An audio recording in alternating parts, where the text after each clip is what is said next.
I go to Repticons and any kind of reptile show really, I always end up finding animals that I want so bad, but I know that I couldn't responsibly get those animals, whether it be because I don't have the time or the space or the requirements are just too extensive for me where I'm at in my life right now. But I just thought it'd be kind of cool to make a video for you guys showing you what kind of animals I really wish that I had. To be completely honest, if I had the time and funds and resources and space and all that stuff, I would pretty much have a whole zoo, but clearly that's not possible.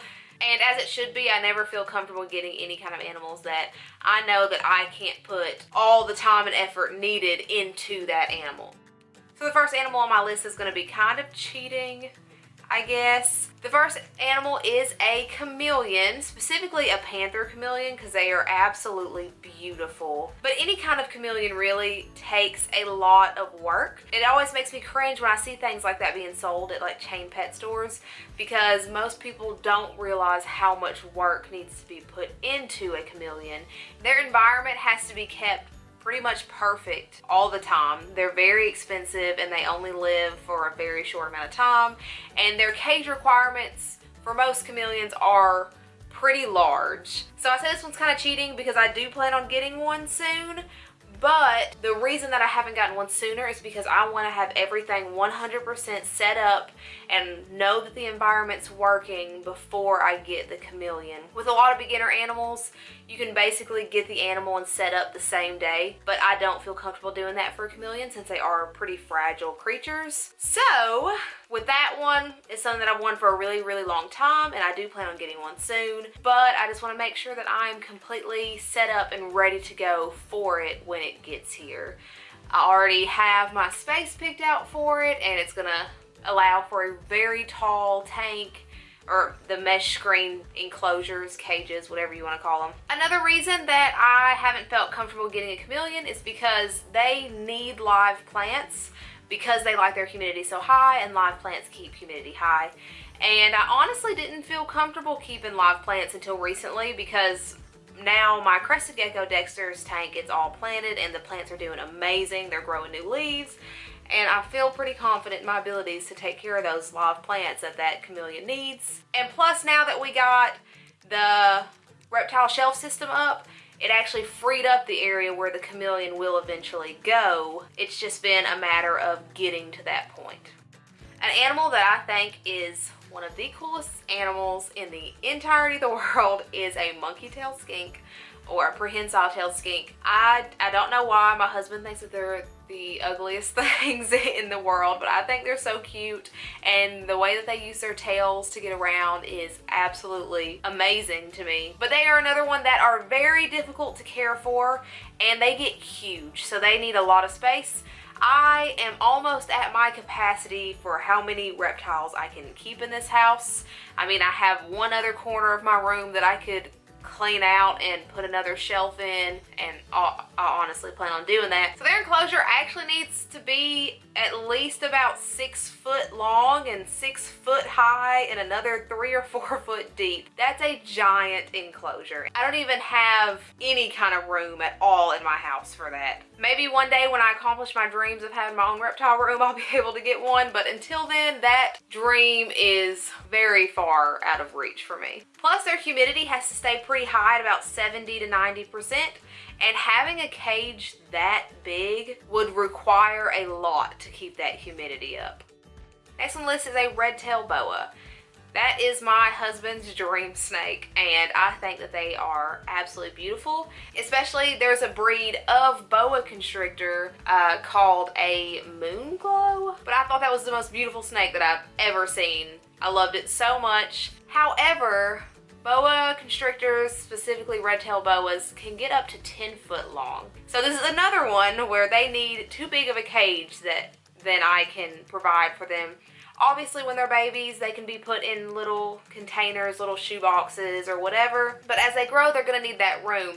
And I don't feel comfortable getting an animal that I know will need a bigger amount of space than I can eventually provide for it. So when they are full grown, they need at least a 4-foot long by 2-foot long cage, or preferably vision cages. And that's the size of my 55-gallon fish tank.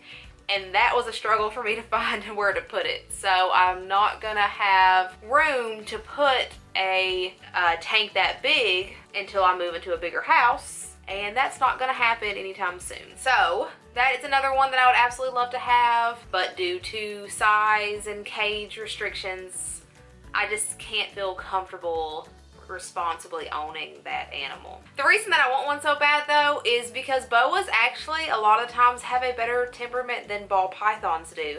They are super sweet and super nice. They get huge, which I think is cool. I love the size of the ball pythons, but I definitely would love something bigger. And they are more active than ball pythons. So, you know, normally if you have a ball python, you put them on your shoulders, they just kind of stay there. The boas actually will slither around, and the boas always seem to have a very good temperament. And there's always a guy there who is wrapped in his 7-foot long boa, and it's the coolest thing. So one day, that is another achievable dream, just not anytime soon.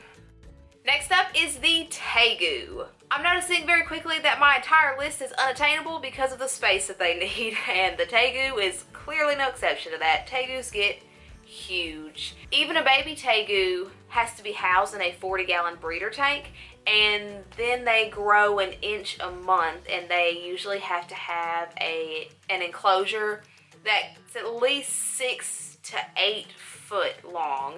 I always joke that I'm gonna get one and give it its own bedroom because that's basically the space that they need. They're basically lizard dogs, and I've always wanted one to just run around my house like a dog, but that is not responsibly possible. Plus, as I've mentioned in previous videos, my mom is terrified of reptiles. I think her coming into my house and being greeted by a dog-sized lizard would be absolutely terrifying to her. But I think they're super cool, and I just love their overall temperament. I mean, as long as you know, handle them regularly, usually they grow up to be pretty tame, and I think that is really cool.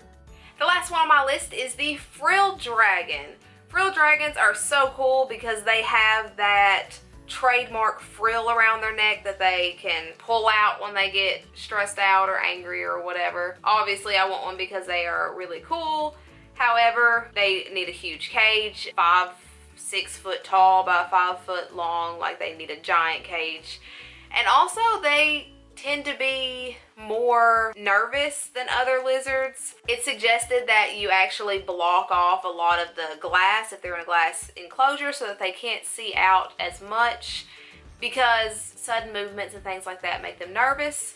And that's one of the biggest reasons that I wouldn't be able to have one, because I do have children. I have 2 large dogs that run around my house, and I wouldn't want to cause it any unnecessary stress that it doesn't have to go through. And I wouldn't even be able to just cage it up in my room because the dogs still go in and out of my room. So even other than just the space, it's not really obtainable for me, because I would feel terrible knowing that my lizard was being stressed out all the time, and I couldn't handle that. But yeah, guys, that's it. That's just a few of the animals that I wish that I could have, but obviously I can't. Like I said at the beginning of this video, I would honestly open an entire reptile zoo if I could, but you can't really just open one of those in your backyard, so that's not really possible for me anytime soon or ever. But anyways, if you like this video, please don't forget to subscribe down below and leave me a comment letting me know what animal you would have if you could have any animal in the entire world. And I'll see you guys next Sunday. Hope you have a fantastic day. Bye.